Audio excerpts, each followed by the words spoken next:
We've just finished the second Frontiers in MOC conference, and if I should think of three words just off the top of my mind, I would say engaging, open, informal.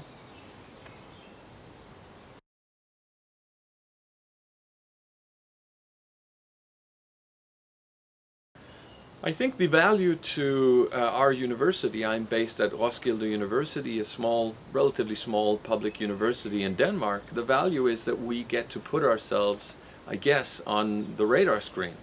The PR value, you could say, for the university is very high.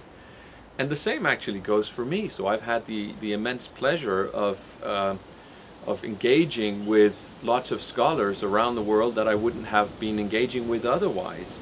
And they've gotten to know me and what I do, and I've gotten to know what they do. And from that perspective, it's been a wonderful experience and really something that's, well, I hesitate to say, but I would almost say I would gladly do again.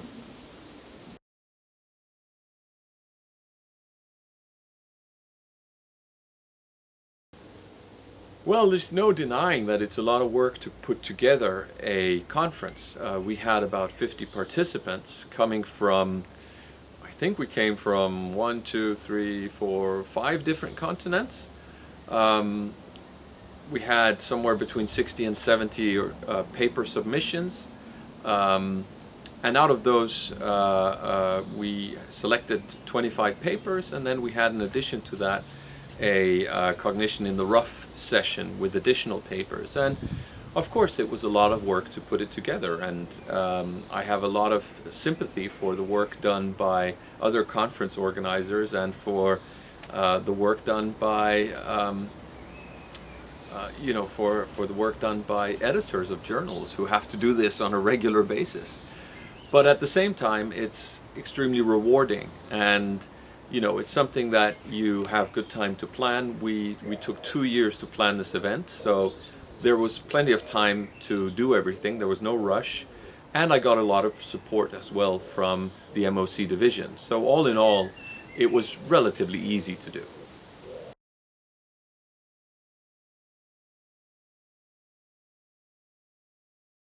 Well, the support has been I would say several types of supports. There was support from the people who have done it before, who were able to give some hints and simply lend an ear to sort of have somebody to as a sparring partner, let's say, somebody to share with and to talk about any issues that came up. But the support was also in terms of marketing the event and getting the call for papers out, and I think that's where the AOM is able to provide something absolutely unique, because you have the access essentially to all of the members of the Academy of Management, and that's a huge community across the world. So I would say that's where there's the really big help.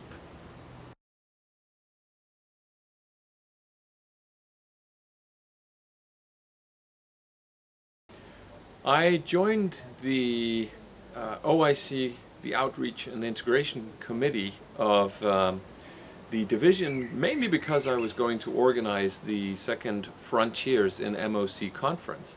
And I realized that as this was done under the umbrella of that committee, well, it made sense for me to be a part of the committee. And besides, I was asked if I wanted to be a part of it, and it was a great opportunity for me to give something back to the Academy.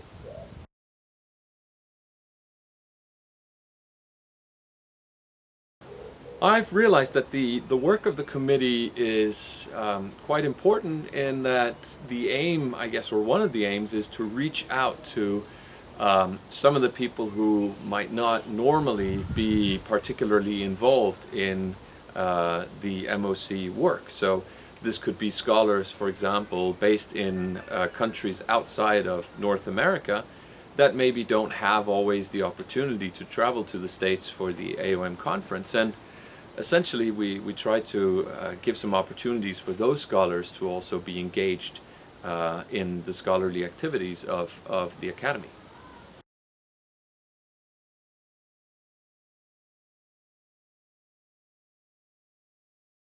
I would say to them that this is a unique opportunity to engage with other scholars around the world who are interested in the same sorts of themes as you are.